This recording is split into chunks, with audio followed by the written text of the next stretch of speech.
Audrey Sommerfeld is our VP of marketing, and she's helped Johnson & Johnson, Procter & Gamble, Herbalife go to $1 billion now, works with us.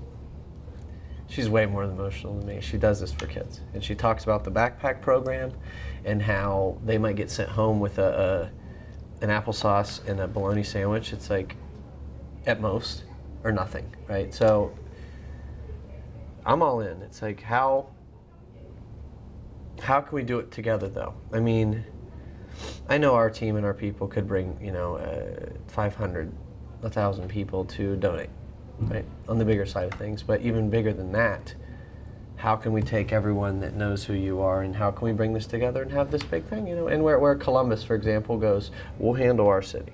Because people, I believe, federal government, they're slow. They have things to do, and it's like, I think people are coming to a point where they'll help each other. They just need a venue, and they need a vehicle, and that's all we need. And we're here. We're here today talking about it. You have a vision, I have a vision, and there are far too many hungry children in this community, in this state, in this nation. And to allow childhood hunger to continue to increase at the rates that it are currently is absolutely unconscionable. This is our future. We are wasting our future as a state and a nation to allow childhood hunger to increase.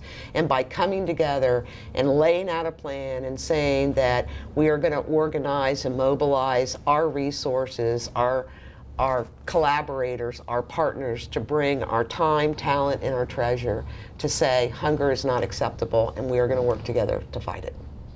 Yeah. So this table, table of leaders, and cool. Interesting. Quite interesting how simple something could be if you just put the right people together, right? And you were touched. Right. I mean, and this came about because however it worked in your schedule, you were in front of a television set on a Sunday night in late July. You turned on the television and you saw this very powerful image of what hunger looks like. You were one of literally millions of people that tuned in that Sunday night and saw what we see every day, is that the extent and severity of hunger is by and large hidden in our communities. You saw Lisa Roberts toiling, a wonderful individual, I'll call her Mother Teresa of Southern Ohio, who has few resources, but all of her energy and her focus is in trying to feed her friends and neighbors. And you were moved to find her, to reach out to her and say, I want my company, I want my resources, and I want my associates to be focused on this. You, like literally millions of Americans, saw that and continue to be outraged to this day. One, that we saw in our own living rooms what happens when people don't have the resources to feed themselves. Okay, and this isn't isolated to Southern Ohio. It goes on in every community, in every state across this nation. It is a silent epidemic. You picked up the phone and you got involved.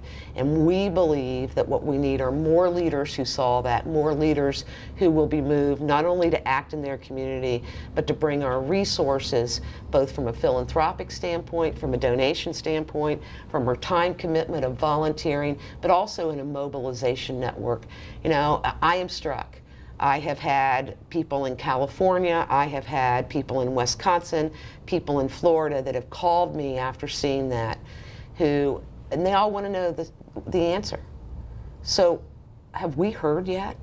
Have we heard anything from the Obama administration as it relates to those paper plates and the pleas from thousands of people that stood in the food line? And the answer is no, we haven't.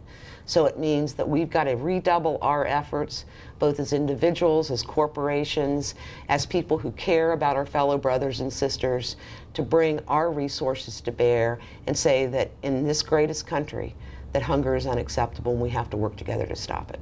I don't think there's much else to say, it's... Well, you've changed people's lives. I mean, I heard testimonies about, I know people that have come with your company who their ability to learn a skill, to be able to sell a product has literally brought them out of deep despair and poverty. You have quite a champion in Senator Jimmy Stewart, who touted what has happened not only to the people that he knows that have become a part of this. So, you know, you're giving hope to people who don't have hope. You're giving opportunity and jobs for people to better themselves in their lives. And you got a great product that can help end hunger. Well, let's do it. So next step would be sitting down, getting some leaders together, I think, and planning a party. We can get the radio time. We can get the, you know, the news time, obviously. They're attracted to what's happening. I mean, if there's always a story to follow up story, then they'll follow it. So we just need to plan a party, and I'm all in. Great. And you know that, so. And I know we got 1,000, 2,000 dedicated people that have felt not just the physical, but financial, just the emotional results of this company that would be all into. So we just need to plan a party. We need to do it before the winter occurs, I think, before people's minds and their moods change to not so urgent. So it's going to be urgent. It's going to continue to be urgent. Right. As I say to folks, you know, and I think people are just living and dying by the cycle of what does the stock market do. Mm-hmm. And every day people see corporations continuing to post record profits, but yet people are becoming more vulnerable. Foreclosure crisis is up. Mm-hmm. Unemployment continues to skyrocket. And what will the next wave be? Well, the next wave is going to be literally the millions of folks who, through no fault of their own, have lost their jobs.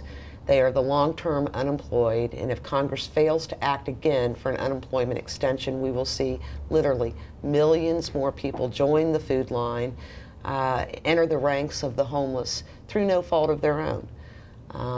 We didn't get into this mess overnight, and we're not going to get out of it overnight, but we've all got to pull together as concerned, compassionate citizens, and say that we've got to make sure that the most vulnerable in our communities, our children and their parents and our senior citizens, many who built this country, have got, we can't sacrifice the most basic of all human need, and that's food. Mm-hmm. Sounds like to me we need seems like we need like for now, a city makeover. And then a state. And then it'll unfold. You know? We need jobs. We need politicians to put their priorities in the right place. I appreciate you taking the time today. Great.